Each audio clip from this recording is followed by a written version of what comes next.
Tetovažo delajo v živo tam na konvenciji. Tako kot na Omikoju.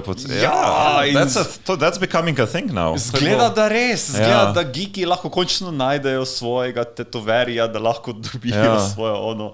Ne, ampak to je bilo prvič, ko ste vi imeli tetovažo na... Mi smo že lansko leto razmišljali, pa mi je ful žal, da nisem kontaktirala dejansko mojega tetoverja, ker on se je specializiral praktično v anime. Prosim, googlite ga, Brink iz Maribora, oziroma celotna ekipa je Inked Gallery, on je pa Brink Tattoo, no, in boste videli, Naruto, Pikachu, vse, mislim, ful hude, po njegovemu stilizirane anime tatuje ima in zraven je bila še ekipa iz Civil Banje, ki tudi dela, bom rekla, mogoče malo bolj cute, torej Pokemone, tudi razne simbole smo videli tam od Warcrafta, pa vse to so si ljudje dali tetovirati.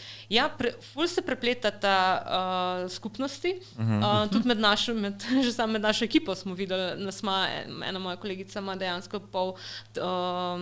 pol hrbta z raznimi elementi, z različnih filmov, serij, knjig, vse sem prepleteno, tako da ni več tak tabu, v Sloveniji imamo izredno dobre tattoo artiste, tako imamo klasične traditional artiste, imamo tudi tattoo artiste in je bilo, bom rekla, samo vprašanje časa, kdaj to združimo. Lani smo imeli nameno istočasno kot tattoo konvencijo. Tattoo, that's a thing? Ja, to pa so v Sloveniji. Ja, in smo zato videli, kakšen dober presek sta oba dva community-ja, ker smo in naši so šli tja in njihovi so prišli k nam. Tako da leto smo pa rekli, dajmo še pa pač par štantov. Kakšen je bil odziv na te stojnice? Zdi so bili precej obiskane? Obiskane izredno, zafilali so si termine takole. Torej biznis, ja. Bi šlo na to, kar si prej rekel, njih to,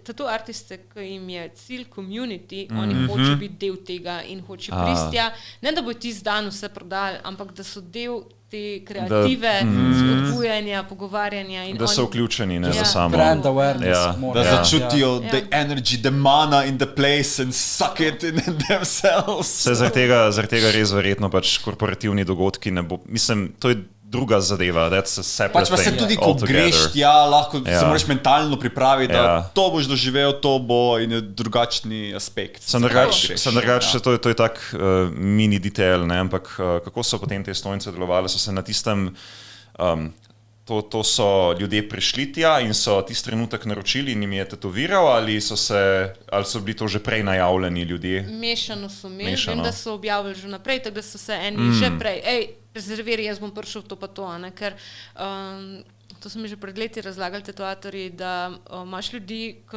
ful razmišljajo, to sem jaz, kaj si bojo, kako in bojo enega dali ali pa dva in bo tipi topi.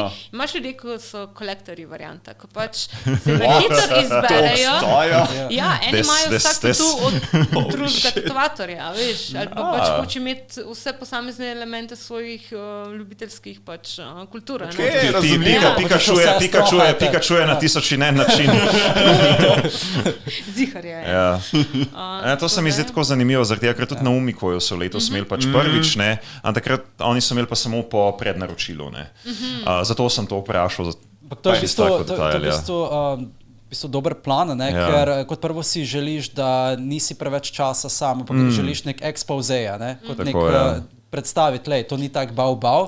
Vse to predstavitev je, da lahko ljudje vidijo, kako se dela, kako se dogaja. Potem, ko vidiš proces, ko vidiš proces in da ni nič hudega in da zadeva ne traja predolgo, potem lahko dobiš tudi on-site stranke. Samo pa pridejo mali otroki in reče, mami, jaz bi tudi imela.